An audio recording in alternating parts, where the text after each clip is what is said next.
Vos ennemis ne sont pas forcément les nôtres. Nous n'avons pas besoin de détester ou de rejeter ceux contre qui vous avez des différends commerciaux ou industriels juste pour vous faire plaisir. Ils peuvent même, dans certains cas, être nos meilleurs alliés. C'est à nous de mesurer ce qu'ils apportent et de nous organiser pour que le deal soit au moins équitable. Laissez-nous, s'il vous plaît, la liberté de choisir nos alliés.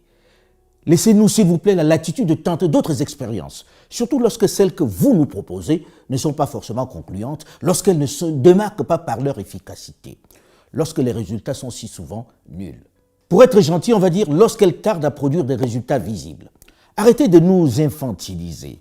Nous sommes capables de savoir ce qui est bon pour nous. Nous sommes capables de savoir avec qui contracter. Surtout qu'au regard de notre histoire commune, vous ne pouvez pas être pris en modèle dans les accords, dans les partenariats que nous avons passés pendant les 4 derniers siècles. Après la longue et méthodique campagne contre la Chine, qui serait dangereuse pour l'Afrique, la Chine qui nous envahirait, qui nous coloniserait, la Chine immorale, sans foi ni loi, qui détruit tout sur son passage, cette fois-ci, c'est la Russie, l'ogre russe qui veut mettre le grappin sur l'Afrique. La Russie qui se déploie tous azimuts sur le continent. Il faut absolument se méfier d'elle. Il faut faire attention à ce Vladimir Poutine qui n'est pas un démocrate, à Wagner et ses mercenaires, à ces seigneurs de guerre qui ne comprendraient pas l'Afrique, qui ne respecteraient rien, des sanguinaires qui ne comprennent pas la psychologie des Africains, qui tuent femmes et enfants dans les campagnes sans distinction sur leur passage, qui manœuvrent maintenant pour s'accaparer les richesses minières de la Centrafrique et du Mali. Waouh! Quel sombre tableau! Merci pour le conseil, c'est gentil. Mais on a aussitôt envie de répondre, n'est-ce pas ce qu'ont fait les Européens sur le continent pendant les 400 dernières années? Comment peut-on résumer autrement les résultats, les conséquences de la traite négrière, puis de la colonisation et de la néocolonisation? Quelles sont les origines directes des guerres actuelles, sinon les conséquences de ce partage inique, orienté et exclusif des richesses africaines? C'est un peu l'hôpital qui se moque de la charité, non? Chers amis européens, merci de vous préoccuper de notre avenir, de vous inquiéter de nos nouvelles fréquentations. Seulement voilà, lorsque le cancer vous ronge, lorsque ces métastases se répandent dans le corps, vous condamnent et que le médecin, chaque jour, montre son impuissance à vous guérir, comme vous le faites dans vos interventions à grand renfort médiatique, on a le droit, j'allais dire, l'obligation d'essayer les médecines parallèles. Les Africains doivent connaître la vérité, mais pas seulement celle du maître, pas seulement celle que savamment l'Occident distille à travers ses médias. Je vais vous en raconter une bonne, une de celles que l'on n'écoute pas beaucoup, celle des mercenaires russes en Centrafrique et le résultat qu'ils ont obtenu. Celle qui fait dire que la Russie lorgne de façon particulièrement offensive et violente sur les richesses de ce pays exsangue d'Afrique centrale où la guerre depuis plus de 30 ans rythme la vie des populations, où les rébellions succèdent aux rébellions, avec pourtant une présence constante des forces françaises et des Nations Unies. Cette histoire nous éclairera peut-être sur les raisons de l'éventuelle arrivée des Russes dans le chaudron malien. Une histoire qui peut également mieux nous édifier sur les raisons de la perte de terrain par Paris en Afrique. Tenez, le 30 mars 2016, c'est l'investiture de Faustin Archange Touadéra, qui vient d'être élu président de la République centrafricaine. Présent à la cérémonie, le ministre des Affaires étrangères français.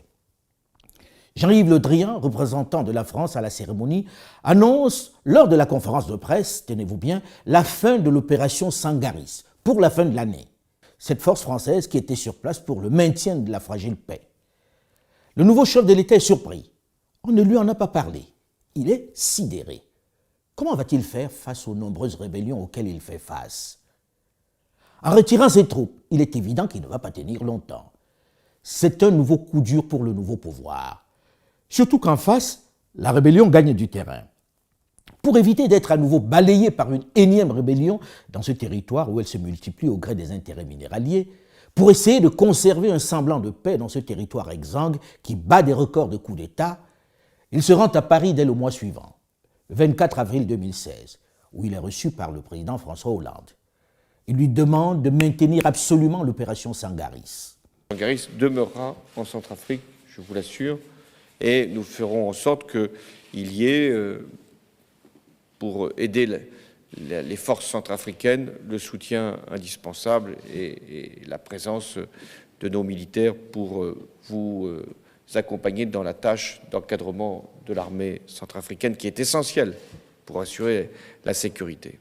Après cette belle promesse faite avec toute la solennité dans la voix devant la presse, lorsque le président Touadéra rentre à Bangui, le ministre des Affaires étrangères français annonce, quelques jours après, le 13 mai 2016, la fin de l'opération Sangaris. Dans la foulée, le même 13 mai de l'année 2016, le président François Hollande, dans un voyage éclair et surprise à Bangui, rend visite à ses troupes où il annonce, tenez-vous bien, le désengagement militaire de la France en RCA. Il le justifie par les trop nombreuses interventions des forces françaises à l'extérieur, le Sahel, la Syrie, la Libye, etc. Ma responsabilité de chef de l'État, une fois que cette opération a été menée à son terme, et avec le succès que l'on vient de saluer, alors c'est d'y mettre un terme. Il faut noter qu'un mois et demi plus tôt, il avait assuré le chef de l'État Touadéra du maintien de l'opération Sangaris. Quel respect pour son homologue africain. Dès le mois d'octobre, Jean-Yves Le Drian vient annoncer la fin de l'opération Sangaris. Terminé, fini. Pas de bilan, pas de préparation, pas de remplacement. Démerdez-vous.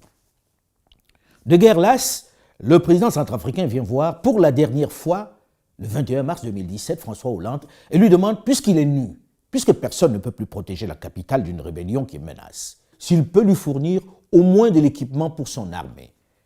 Une armée qui fait la risée de tous, puisque pour s'entraîner, pour ses opérations, pour les simulations, ces hommes en tenue font les exercices avec des bâtons. Oui, ils utilisent des bâtons comme fusils. Leurs images en train de mimer des bruits de coups de feu avec la bouche ont fait rire toute l'Afrique et le monde. Elles ont tellement circulé sur les réseaux sociaux. Alors pour stopper cette situation ridicule et suicidaire, le président Hollande promet 1500 armes à la RCA. Touadéra va s'en contenter. Mais ce n'est pas gagné non plus. Lorsque le président Emmanuel Macron arrive aux affaires en France, le président Faustin Archange Touadéra s'organise pour être rapidement reçu par lui à l'Élysée, dès septembre 2017. Il veut qu'on lui donne les armes promises. Il les attend toujours. Le président Macron l'informe que les armes sont disponibles, mais que leurs livraisons sont bloquées par la Fédération de Russie, qui a émis des réserves au Conseil de sécurité. Rappelons que la RCA est sous embargo depuis 2013 du fait de la grosse crise de 2012-2013. Le président Touadéra se demande alors pourquoi la Russie peut lui en vouloir au point d'empêcher qu'on lui fournisse des armes pour se défendre. Le président Macron lui recommande de solliciter la Russie pour faire lever le blocus, chose que s'empresse de faire le chef de l'État centrafricain dès son retour à Bangui. Il découvre à l'occasion qu'il existe une ambassade de Russie dans son pays. Il convoque alors l'ambassadeur et obtient le contact à Moscou pour solliciter la levée de la réserve émise par Moscou. Lors de la rencontre à Sotchi avec le ministre des Affaires étrangères russe, Sergueï Lavrov lui explique que la Russie n'a rien contre la RCA, mais qu'elle applique simplement une jurisprudence qui dit que des armes saisies sur un terrain de conflit ne peuvent être à nouveau utilisées, mais doivent être détruites. C'est dans l'application de cette jurisprudence que la Russie a émis des réserves. En gros, à cette occasion, le président centrafricain découvre que les 1500 armes que la France voulait lui livrer étaient des armes qui avaient été saisies chez les Chebab, les islamistes sanguinaires de Somalie. Bref, des armes usagées qui ont déjà fait couler du sang. Au lieu de les détruire, on essayait de les refourguer, de les donner aux soldats centrafricains. Voilà pourquoi la Russie a mis son veto. Dans la conversation, Sergueï Lavrov, le ministre des Affaires étrangères russe, lui demande de combien d'armes il s'agit en fait. Il ne savait pas. Touadéra lui dit 1500 armes. Surpris par la faible quantité, par la ridicule quantité des armes, le ministre lui promet de lui en donner autant, 1500. Amusé, il téléphone alors à son président Vladimir Poutine, qui finit même par décider qu'il va lui en donner le double, 3000. Il est neuve. Content de la moisson, le président Touadéra n'imagine pas que le nouveau veto va venir de Paris cette fois-ci, qui estime que la règle veut que pour livrer des armes à une armée, il faut qu'elle soit d'abord formée à leur maniement. Cette fois-ci, c'est Paris qui bloque la livraison des armes à la République centrafricaine au Conseil de sécurité. C'est ainsi que pour lever la réserve, la Russie propose de mettre à disposition des instructeurs russes pour former les soldats centrafricains sur l'utilisation des armes neuves qu'elle met à sa disposition. Des notifications sont adressées dans ce sens au Conseil de sécurité. La Russie va même indiquer la composition des instructeurs. Tout est donc fait et mis à la connaissance des États membres du Conseil de sécurité. À la livraison des armes notifiées, tous les États membres du Conseil de sécurité accrédités en RCA sont présents. La France, les États-Unis, la Chine, la Russie, le Royaume-Uni via la représentation de l'Union européenne. Voilà comment la Russie entre officiellement en République centrafricaine. Sur le terrain, les résultats vont être spectaculaires. Les groupes armés qui paradaient et qui faisaient peur à la MINUSCA et ses 16 000 hommes, à Sangaris et ses 1600 soldats vont être mis en déroute. Ce qui n'avait pu être fait en 8 ans va être obtenu en 4 ans, avec entre autres le soutien de l'armée rwandaise en appui. Bien sûr, cette situation suscite des accusations de violation flagrante des droits de l'homme, avec des exactions sur les populations. Assurément, il y en a eu. Il y a eu de grosses bavures dans certaines zones de conflit. Les instructeurs russes qui combattaient sur le terrain avec les forces armées centrafricaines n'ont pas toujours fait dans la dentelle. Ils sont brutaux. C'est à déplorer et à dénoncer, mais sur le terrain, il me souvient que ces violences existaient déjà de la part de la rébellion. Comparaison n'est pas raison, c'est vrai, mais on se souvient aussi des viols, des actes de prostitution et d'abus sexuels sur mineurs dont étaient accusés les soldats de la MINUSCA à Bambari en 2014 et 2016. Scandale dévoilé par Human Rights Watch et de Sangaris aussi à Bangui. L'affaire est d'ailleurs encore pendante devant la justice.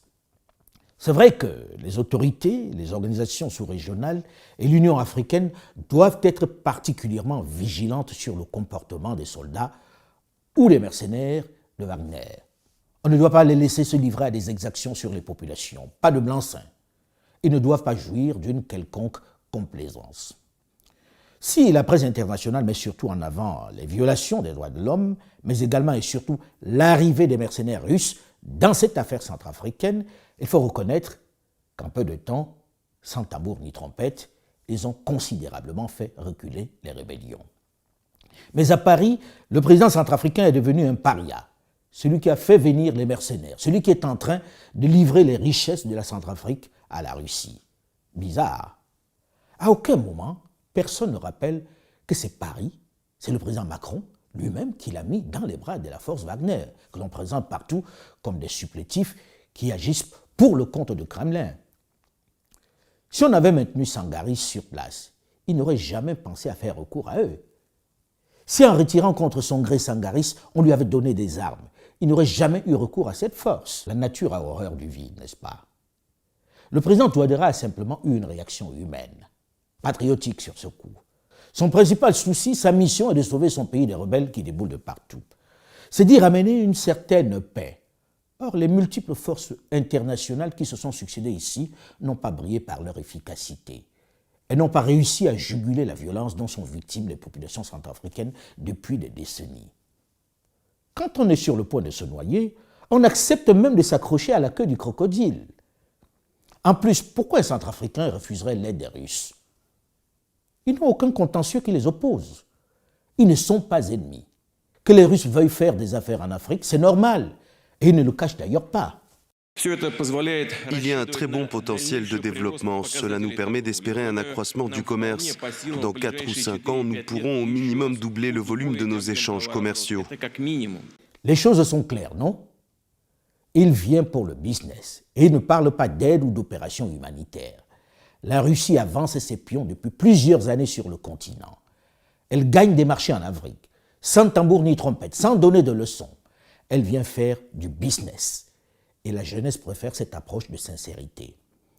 Aux dirigeants et responsables africains d'être suffisamment jaloux des intérêts du peuple, d'être avertis, vigilants, pour ne pas se laisser berner comme cela a été le cas avec l'Europe pendant tant d'années. Mais l'heure est au business, au développement.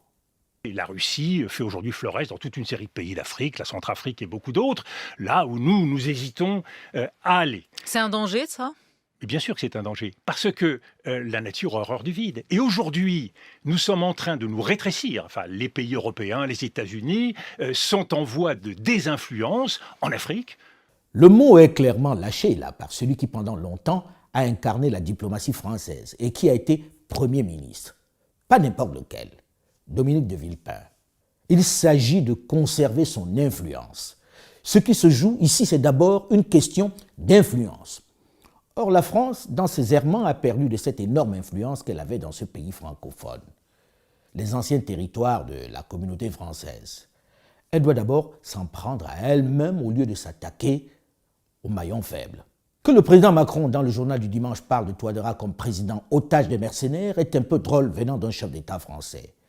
Parce qu'en Centrafrique, tous les présidents ont toujours été otages de Paris. Celui-ci a seulement ajouté un nouveau maître en raison justement des errements de la diplomatie de Paris. Si les leaders et les dirigeants qui se sont succédés à Bangui n'ont jamais été des flèches, s'ils n'ont pas brillé par leur vision, leur amour du pays, s'ils ont trop souvent été mus par leurs intérêts personnels, s'ils sont pour beaucoup comptables de cette situation désastreuse, il faut dans le même temps dire que Paris n'est pas exempt de tout reproche dans l'enfer, dans le chaos qu'est la Centrafrique. Assurément, non. Avec un jeune président à l'Élysée, la jeunesse africaine, j'allais dire, exige que le discours change, qu'il soit sans complaisance, mais de vérité. L'histoire est têtue et on est souvent obligé de le rappeler pour mieux expliquer le présent. Lorsqu'en 1960, la République centrafricaine accède à l'indépendance après la mort dans des circonstances assez troubles de son leader nationaliste Barthélemy Boganda, qui militait à son corps défendant pour les États-Unis d'Afrique latine, voilà le jeune homme à qui Paris remet le pouvoir, David Dacko. Un jeune homme d'à peine 30 ans, totalement aux ordres, sans réelle opinion, sans engagement, complexé, vraiment à la ramasse, qui ne prend aucune décision sans l'accord de papa, papa étant le général de Gaulle. La République centrafricaine, accédant à l'indépendance, ne pourra jamais en aucun cas s'écarter de la République française, car nos tribus ont perdu leurs traditions, leurs mœurs. Nos pays ont été reconstruits à l'image de l'Occident. Ce serait pour nous une mission difficile que de rétablir dans notre pays, en République centrafricaine, les vieilles traditions africaines. Puisque nous sommes appelés à bâtir au cœur de l'Afrique une nation à l'image de la France, nous avons donc tenu à conserver plus solide encore les premiers liens que nos parents et nous-mêmes avaient déjà liés avec la France. Énorme, non? Quelle honte! Il vaut mieux entendre ça que d'être sourd. C'est clair que celui-là ne peut pas être contrariant. Un gouverneur noir, sans aspérité, qui veille scrupuleusement sur les intérêts de la France, à qui il doit tout. La France civilisatrice. Et lorsqu'il décide, dans un moment d'éclair de lucidité ou de folie, de prendre langue avec la Chine dans cette période de guerre froide où Pékin représente le diable pour l'Occident, il est aussitôt renversé dans la nuit de la Saint-Sylvestre 1965 par son cousin Jean Bédel Bokassa. Le colonel Bokassa m'a arrêté, il m'a conduit au Rock Club. Sur la terrasse du Rock Club, il y avait la plupart des Européens de Bangui, notamment des Français réunis. Et là, il m'a présenté, il dit, j'ai arrêté le président Dacko. Le président Dacko a vendu la République centrafricaine à la Chine, à l'URSS et à l'État d'Israël. Tout simplement parce que j'avais reconnu ces pays. J'étais parmi les premiers à reconnaître ces pays. J'arrache la République centrafricaine à ces pays pour la redonner à la France. Vive la France. Ce putsch de la Saint-Sylvestre est clairement et ouvertement orchestré par la France qui met dans le fauteuil un soudard, un ancien d'Indochine qui ne brille pas, vous en conviendrez avec moi, par son QI. Celui qui appelle le général de Gaulle papa et qui n'a pour seul objectif que de lui être fidèle va connaître le même sort que son prédécesseur quelques années après, en septembre 1979. Parce que 2 ans seulement après s'être fait payer par Paris son sacre d'empereur, il s'est cru un peu plus autonome. Parce qu'il n'a pas mesuré son périmètre de liberté, il a osé se rapprocher de Muammar Kadhafi de Libye, un proche de Moscou qui manifestait quelques velléités d'expansion. Alors sans ménagement, sans diplomatie, sans même y mettre la forme, au mépris de toute règle de diplomatie et même de bienséance, un soir du 20 septembre 1979, on a remis son prédécesseur David Dacko, qui a fait allégeance et qui irait à Paris dans un avion, un Caravelle, pour reprendre le pouvoir en Centrafrique. C'est dans un avion des forces françaises qu'il débarque à Bangui pour reprendre le pouvoir. C'est l'opération Barracuda. On lui a carrément donné un nom de code à ce putsch. Ça, c'est l'histoire de la Centrafrique. Je vous épargne les autres épisodes tout aussi rocambolesques, tout aussi ubuesques, d'André Kolimba, d'Ange-Félix Patassé et de François Bozizé, qui sont à chaque fois presque identiques dans le déroulé. Mais je ne résiste pas à la tentation de raconter cette scène surréaliste à laquelle j'ai assisté accidentellement. Alors que nous sommes à Niamey, au sommet de la Sensad, en 2003, la CENSAD étant la communauté des États sahélo-sahariens, au cours de la soirée qu'offre le guide Muammar Kadhafi à ses homologues, avec un de ses défilés de mode qui lui servait de prétexte pour son marché de chair fraîche, je reçois un coup de fil du capitaine Paul Baril, ancien commandant du GIGN français à la retraite, baroudeur parmi les baroudeurs, créateur de la cellule antiterroriste de l'Élysée, qui à ce moment-là, avec ses hommes, vous voyez, je n'ai pas dit mercenaires, il stationne à Bangui pour protéger officiellement le régime du président Ange-Félix Patassé. Il me dit au téléphone, « Écoute Alain, Paris m'a intimé l'ordre de m'éloigner de Bangui avec mes hommes. Je pense que Déby et Paris se sont finalement mis d'accord pour faire tomber Patassé. Puisque je ne veux pas qu'il soit tué, peux-tu discrètement parler à ton ami Hama Amadou, le premier ministre du Niger d'alors, pour qu'il ne le laisse pas rentrer demain à Bangui. Perturbé, je m'en ouvre au président Amadou Toumani Touré qui était assis à côté de Patassé. C'est celui à qui je pouvais parler sans crainte, puisque Hama Amadou n'était pas accessible sur le lieu. À la fin de la soirée, il tient par la main le président Patassé, qui avait du mal à marcher, et le raccompagne à sa voiture. Mais il ne lui dit rien. Ne me demandez pas pourquoi. Il me demande ensuite d'en informer Hama Amadou. Le lendemain, Patassé remonte dans l'avion sans en être informé. Et c'est lorsqu'il est dans les airs que la tour de contrôle va le tenir au courant de la situation critique à Bangui pour lui éviter d'être canardé à son atterrissage. Têtu ou sûr de son fait comme il l'était, il va tenter d'y atterrir. Mais sous les feux nourris des nouveaux maîtres de Bangui, des hommes de François Bozizé, il va détourner son avion vers Yaoundé au Cameroun. Bozizé est désormais le nouveau maître de Bangui. Encore une décision de Paris. Lorsque l'on révise ces multiples putschs en RCA, on voit bien que tous ces présidents ont toujours été otages. Ils ont toujours été des hommes de paille, des présidents fragiles et aux ordres de Paris qui les changent au gré de ses intérêts. La vérité est que ce qui se joue en Centrafrique est une guerre pour le contrôle des importantes richesses dont jouit paradoxalement ce pays. La Centrafrique, c'est d'abord du diamant, avec une production annuelle de l'ordre de 500 000 carats.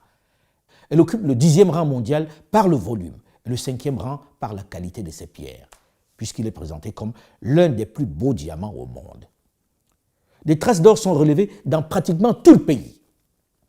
C'est aussi une quantité importante d'uranium, de fer, de cuivre et d'étain. On y trouve aussi une quantité importante de titane, de thorium, pour ne citer que ces richesses minières. Autant de richesses qui, évidemment, aiguisent les appétits et nourrissent les conflits. Toutes les rébellions se concentrent, comme vous pouvez le voir, toujours autour des différentes mines. Cette carte minéralière de la RCA illustre à quel point ce désordre est d'abord une guerre de positionnement autour des minerais. Chaque rébellion occupe une zone minière bien déterminée.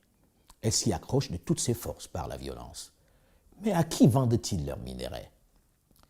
Qui leur fournit les armes alors que le pays est sous embargo? On ne fabrique pas d'armes en RCA que je sache. Je pense qu'il faut dire les choses avec honnêteté. Paris doit cesser de ne parler que des mercenaires qui prennent le président Touadéra en otage, parce que la plupart des Kenka et même cadres avons encore en mémoire les tristes exploits de Bob Denard et ses mercenaires, qui ont fait et défait de nombreux régimes en Afrique jusqu'en 1995. Nigeria, Bénin, en passant par le Gabon, l'Angola, le Zaïre, les Comores, les Béninois n'ont pas oublié les morts qu'ils ont laissés sur le carreau à Cotonou en 1977 avant de s'enfuir la queue entre les jambes. Toute l'Afrique n'a pas oublié les millions de morts et de déplacés du Biafra, victimes de l'appétit en pétrole du général de Gaulle. Alors peut-être au lieu de donner des leçons, le président Macron, qui est d'une autre génération, devrait séduire par des propositions concrètes, des solutions, des offres de partenariat clairs et précis, qui puissent séduire une jeunesse décomplexée, qui veut des résultats, une jeunesse avide de changement, avec un logiciel plus mondialisé. C'est peut-être de cela qu'il faudrait parler. Parler de développement en commun. Séduire sans essayer de diaboliser l'autre, parce que la démarche est carrément contre-productive. L'Afrique s'ouvre plus que jamais aux autres sans complexe, même si la plupart de ses dirigeants sont à la traîne. Et elle n'entend plus se faire dicter une quelconque conduite. Le développement est son idéologie, la seule, l'unique. Les autres concepts importés sont désormais analysés et critiqués sans complexe par les jeunes. Ils ne sont pas comme ceux de ma génération qui étaient des éponges et absorbaient toutes les idéologies et concepts de façon religieuse, sans recul. Ils n'ont pas besoin d'appliquer tous les modèles importés et appris dans les grandes écoles occidentales. Ils savent faire la synthèse. Ils savent définir ce qui est bien pour eux. À la France de s'y adapter, au risque de perdre toute son influence. L'heure des leçons de morale est révolue. Et je pense que ce concept d'amis et d'ennemis est une chronique que je vous proposerai dans quelques jours. One of the mistakes which some political analysts make is to think that their enemies should be our enemies.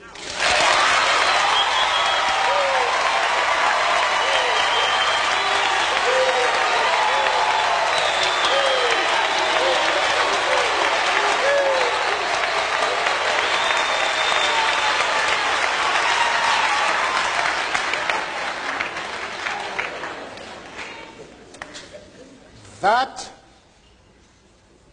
we can and we will never do. Merci pour votre soutien, pour votre partage. Si vous avez apprécié cette chronique, faites-moi plaisir, likez et surtout, n'oubliez pas de vous abonner. Vos commentaires sont évidemment les bienvenus. Attention aux pages Facebook, Twitter, LinkedIn qui publient des textes, des articles qu'ils signent de mon nom. Ils sont tous faux. Je n'en possède pas et je ne vous solliciterai jamais pour un quelconque deal commercial. À bon entendeur, salut.